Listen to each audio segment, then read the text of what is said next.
The future is where my destiny awaits.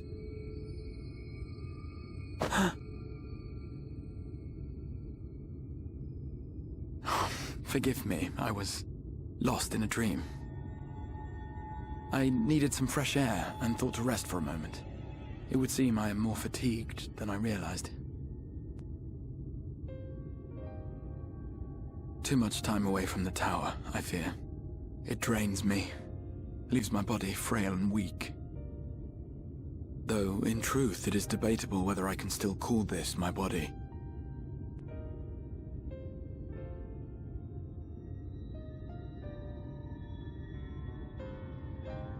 When first I turned my mind towards the salvation of the world, I came to the conclusion that it would take many long years, many more than remain to me. And so I made myself one with the Crystal Tower, that I might live indefinitely. I am but an extension of it now, hence my weakness the farther I travel, and the longer I am away.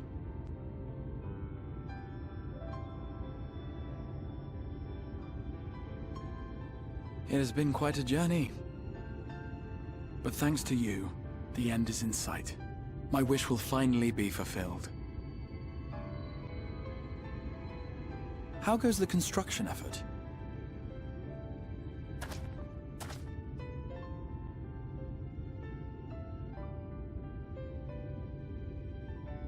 Then this may be the last moment we have to ourselves for a while. Come, sit with me.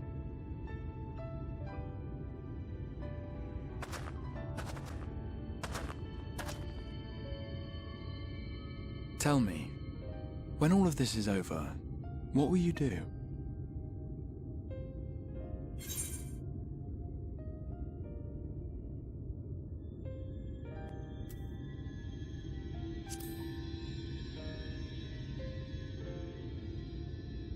Well, you needn't hurry to decide.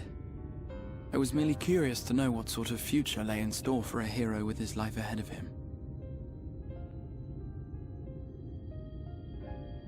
But whatever it is you decide to do, I have every confidence that you will do well. For you have the strength to forge your own path. You will leave countless lives better than you found them, and the souls you touch will never forget your kindness. Then, in trying times, when you question your worth and your choices, they will raise their voices to remind you of the difference you have made. And thus will your deeds come to affirm your path. Remember this.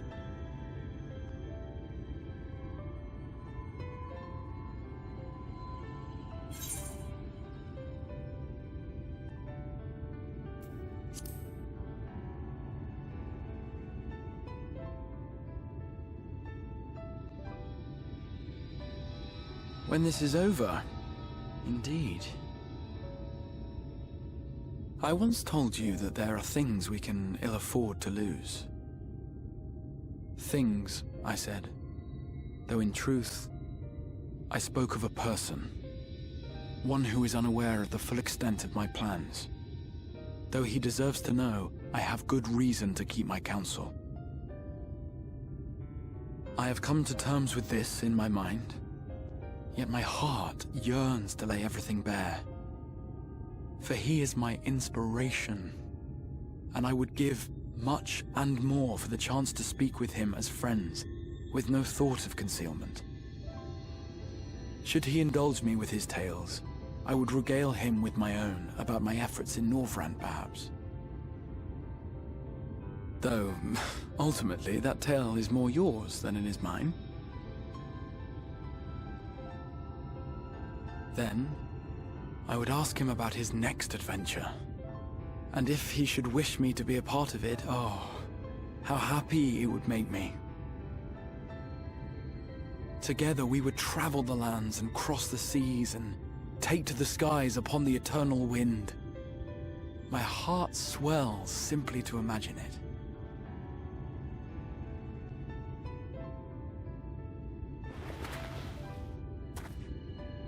But all of this is contingent upon our victory in the coming battle.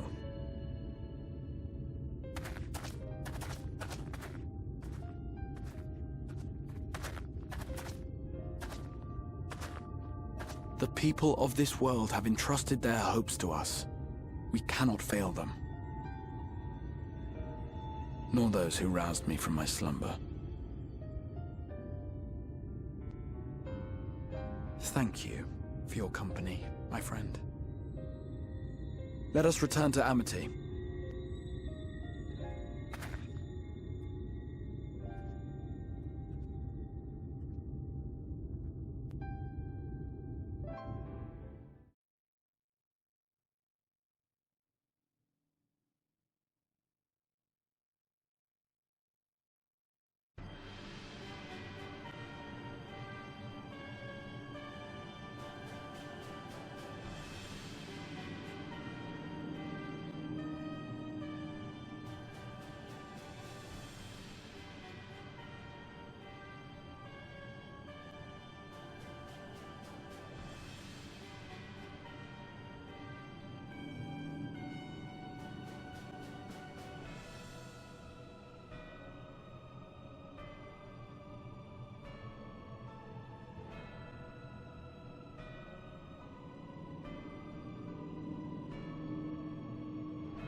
Word from the Exarch. All is set on his side, and we may proceed when ready. Well, we have sufficient stone for our needs.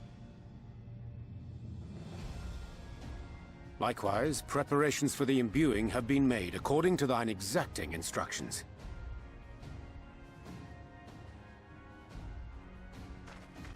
Then you need only say the word.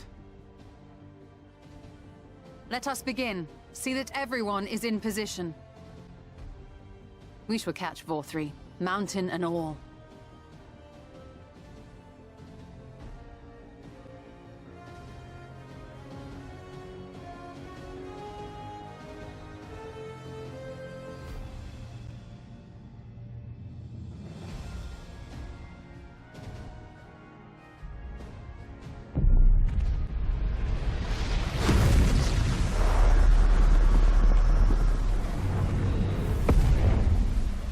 Here it comes!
Yes, yes! You've not lost your touch, you clever old bugger!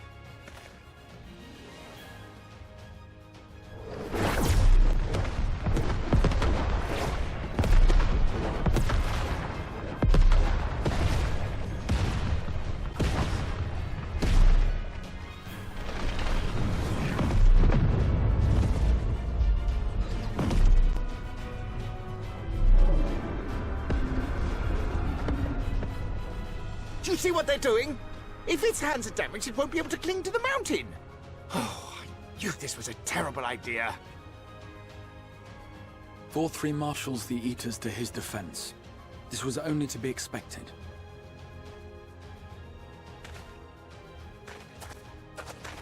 We must try and draw as many of them down to the ground as possible. It may not be enough, but we have no other choice.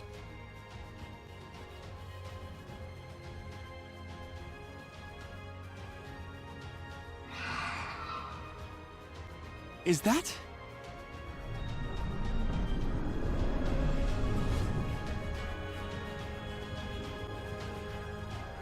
Such a heartless thing our sapling is. Cold and cruel and heartless! Summon us in times of need, we expressly said, yet what should we find but the final battle joined without so much as a whisper of our name?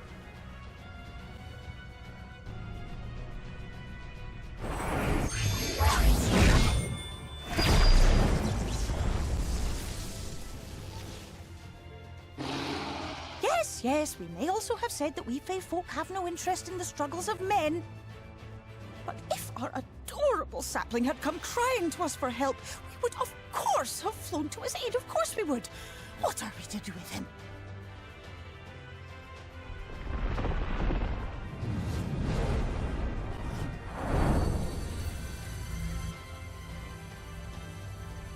We are so very, very sad.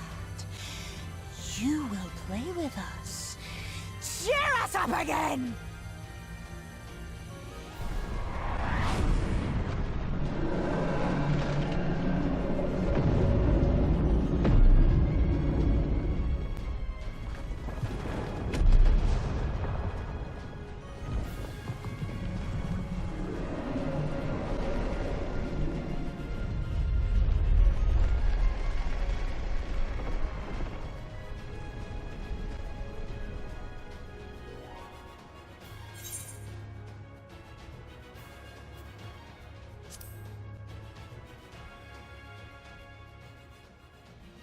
This I did not expect, but I will gladly accept their help. I will send word to Y'shtola and the others. Join them at the foot of Mount Gulg and be ready to make the ascent.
The end is near, my friends. We have found Vauthry's hiding place. Unrepentant villains! Will you not be satisfied until you have brought disaster down upon your own heads? By your wickedness, you stand to gain naught but ceaseless conflict.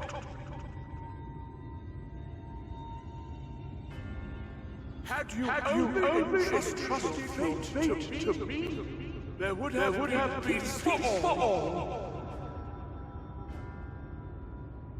You could have lived bliss in my eternal paradise, free from the burdens of conscience and purpose.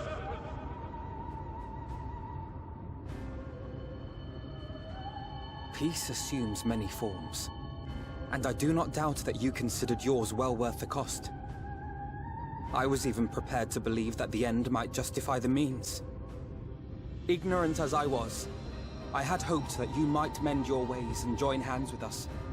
That we might strive together for the happiness of all. But no more. Your actions cannot be reconciled with your words. Peace for all, you say? Yet when you were threatened, your first act was to sacrifice your own people in order to save yourself. If your paradise can be rebuilt so long as you alone survive, it exists not for the people. It exists solely for your twisted pleasure. Hear me, Vauthry. The people won't submit to your will, for we each have our own. I made a promise to a noble soul, a woman who saw fit to entrust me with her legacy, and I mean to keep it. Everyone who stands with us has something precious, something that they cherish and would die to protect.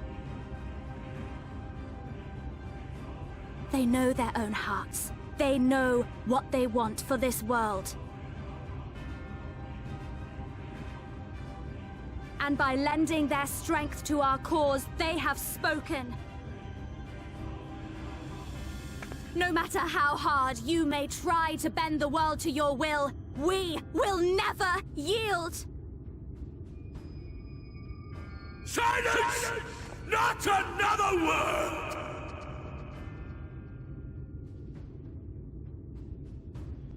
You presume to lecture me. Insolent worms. You will learn your place. With my true powers awakened, I will expunge you like the filth you are. Your demise will serve as a reminder to all that I am the zenith of mankind and Shinita both, chosen to rule over creation by right of transcendence. My very existence is virtuous. I am perfect, immaculate. He seems disinclined to grant us an audience. Find Vauthry. We will hold the Eaters here. Come! Let's finish this!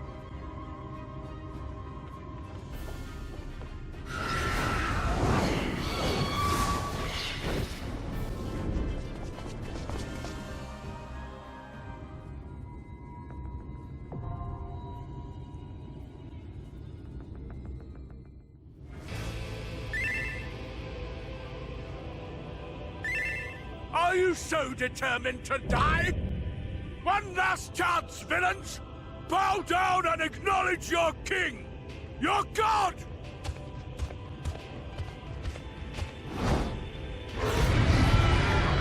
I am all powerful!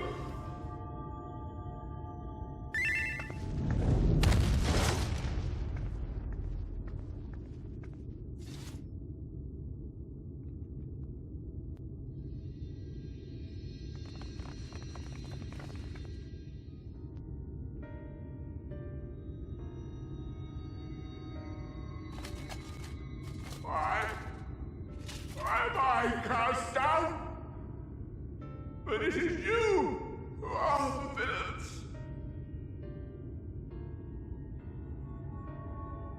Father told me that I am hope.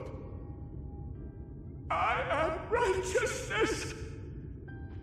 That I am a god. That is why I was born, as man and sin eater both. I kept the people safe. They respected me, worshipped me. How can this be? I should be the one looking down at you.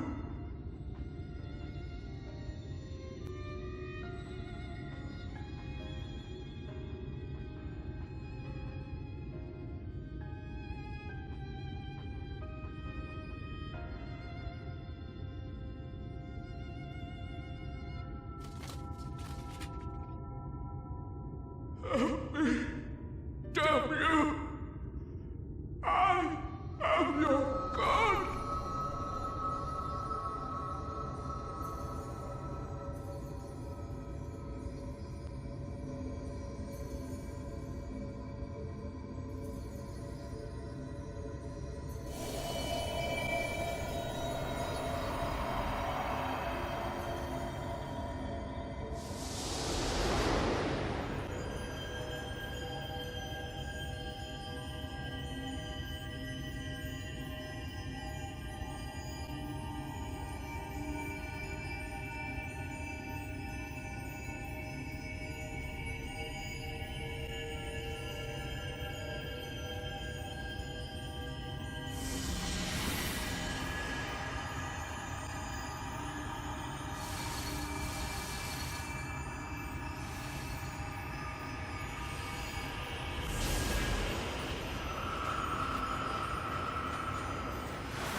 Look! The sky!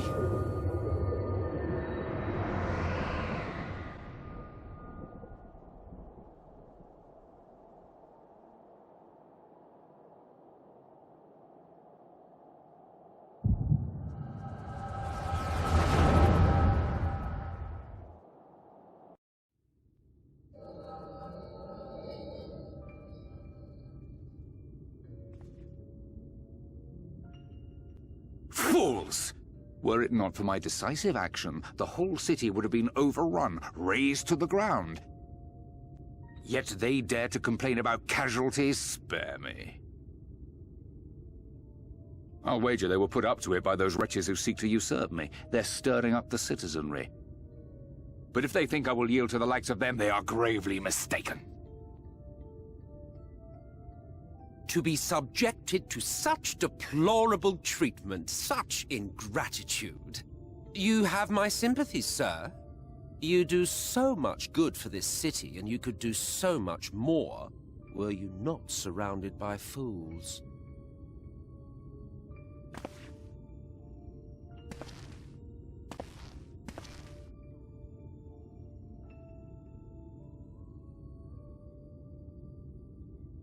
Who are you? You're not supposed to be in here. My apologies for the intrusion, but I come bearing a proposal. One that will ensure the longevity of your reign.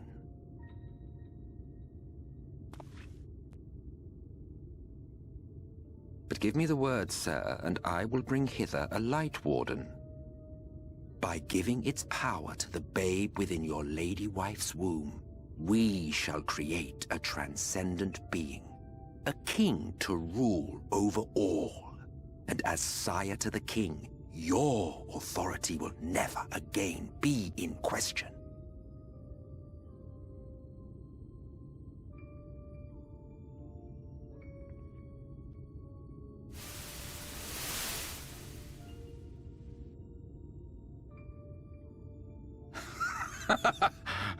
Amazing.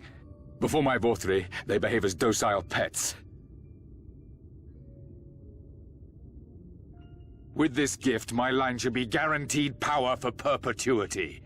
We shall rule the whole world. By all means, sir. United under Yulmor's banner, men will cease fighting and abandon their ambitions. Thus, they will grow fat and complacent, and in their sloth, seal your supremacy.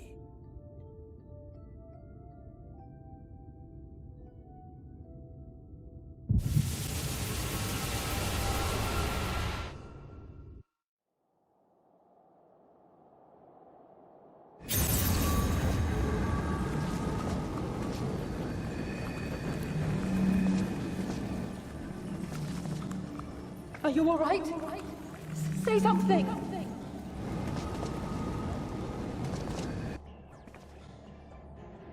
12 for Fend. He cannot contain the light. He's beginning to turn. Urianger, if you've aught up your sleeve, now is the time.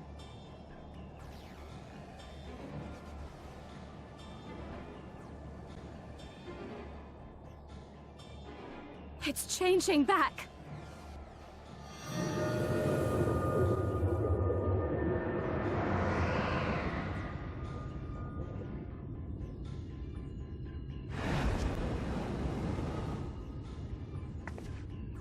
The combined power of every Light Warden is too terrible a burden for any one soul to bear. And so I shall relieve you of it.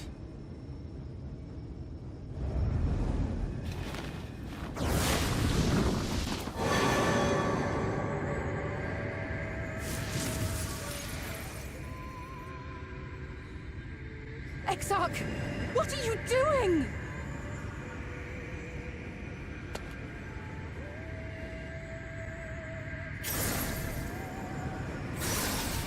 I will channel this profusion of power to the Crystal Tower and use it to travel to other worlds. As I have dreamed of doing ever since I first learned of their existence. Who would choose to remain here in this dying realm when they might go elsewhere and begin anew? Not I. And thus did I use you. No, I don't believe you. It doesn't make sense. Damn you! We won't let you do with him as you please. Do not interfere! Please, I beseech you all, let him go!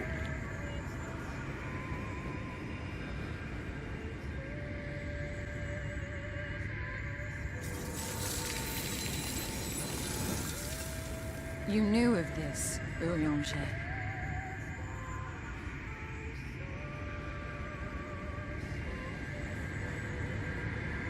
Tis all a fiction. Such vaguely defined acts of teleportation stand no chance of success.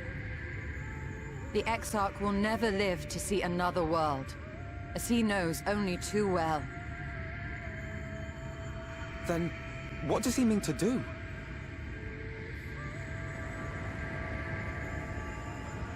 He means to take the light with him into the rift, where he will die. From the beginning, he intended to sacrifice himself to save our friend and Norvrend.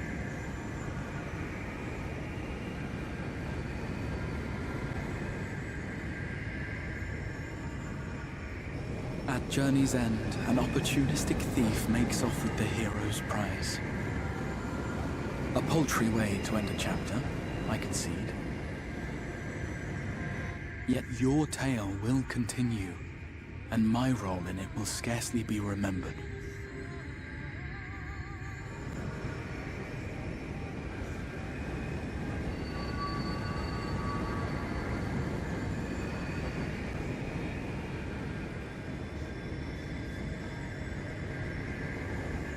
Worry not.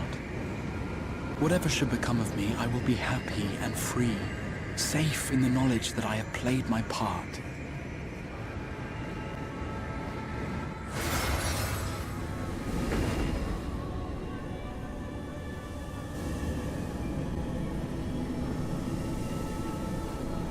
Thank you for fighting for this world, for believing. Fare you well, my friend. My inspiration.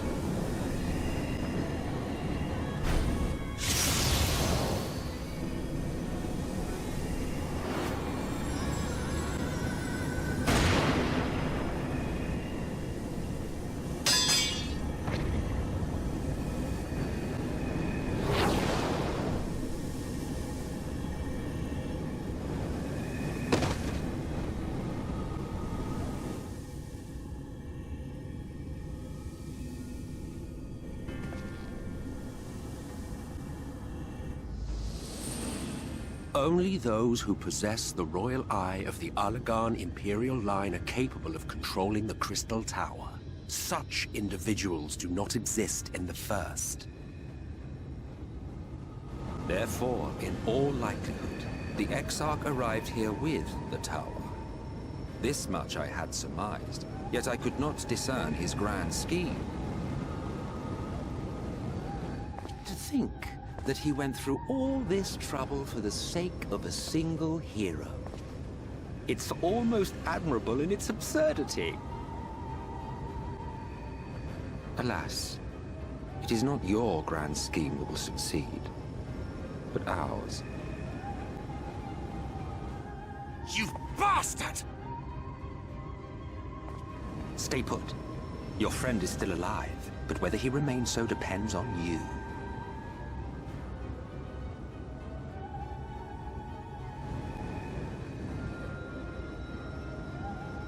What a disappointment you turned out to be.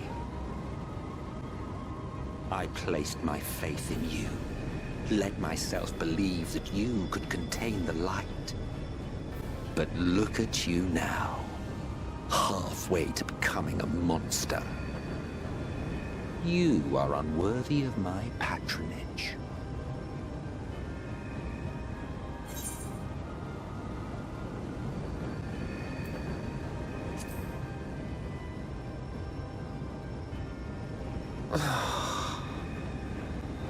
I am an Ascian.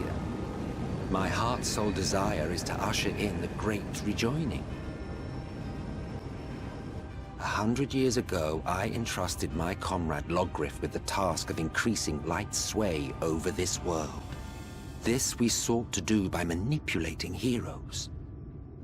When that failed to achieve the desired result, I created Vauthry. Thanks to your meddling, that too has ended in failure. What was your true purpose in approaching us? By your 12, boy, have I not told you before that everything I said was the truth? You were specimens by which I might gauge man's potential as it stands. I genuinely had an interest in you. Genuinely considered taking you on as allies. Provided he could contain and control the light.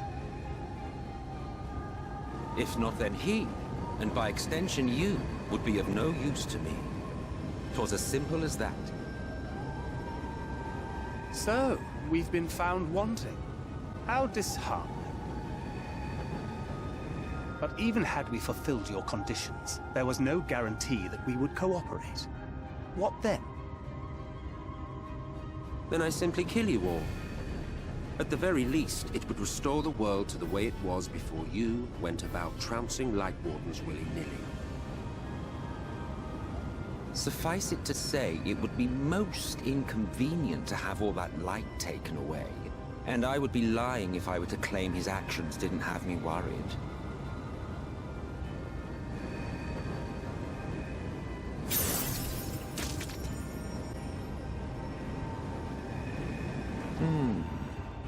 You still retain your form and your senses.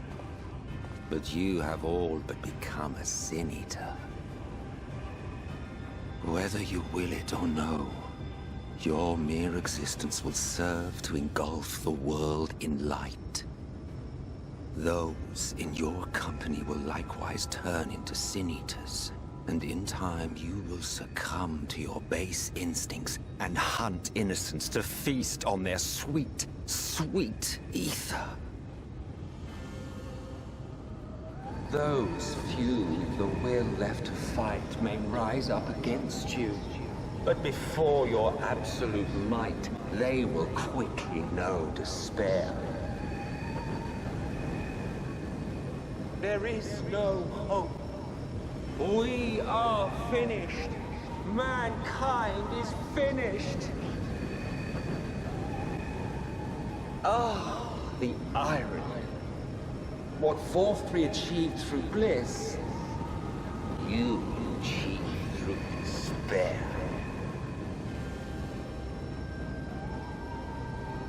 But I have overstayed my welcome. I shall look forward to seeing you bring the world to its knees, hero.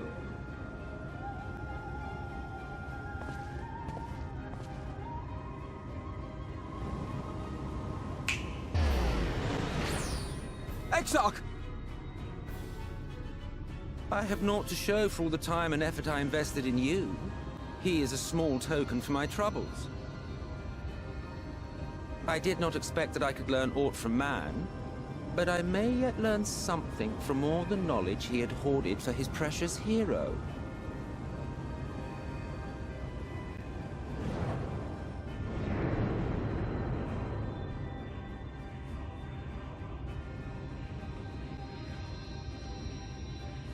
I pity you, I do.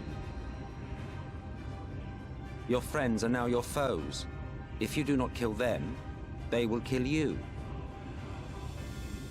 When it all becomes too much to bear, seek me out at my abode in the dark depths of the Tempest. There, you may complete your descent into madness with some dignity, far from prying eyes.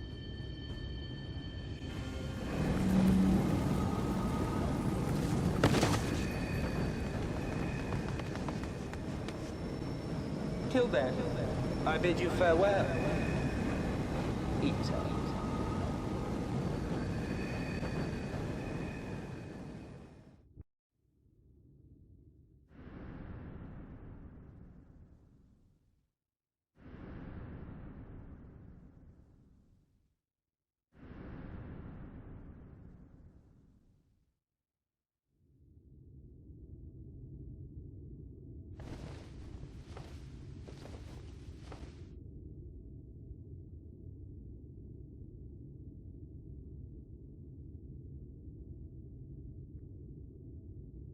Ah, finally.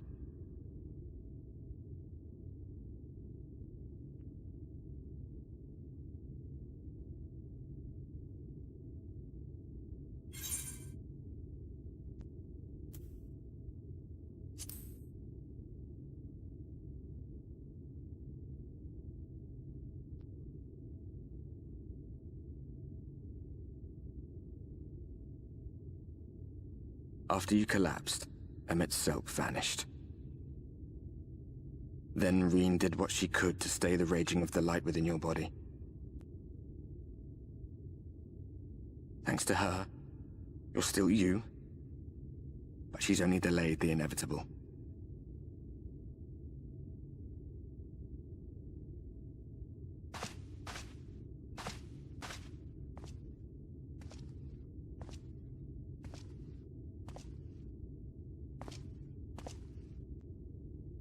You're not going to like what you see, but you still need to see it.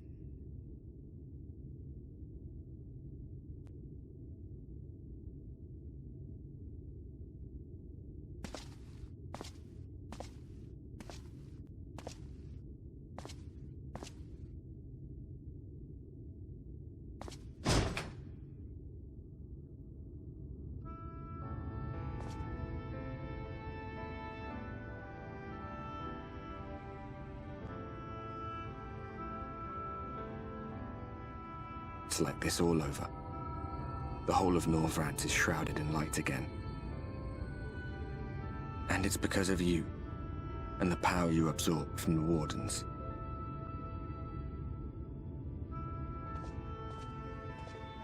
No one knows but your friends. When they carried you down from the mountain, they told everyone waiting below that they didn't understand why the light had returned. And now they're out there trying to allay the people's fears, while searching for a way to save you.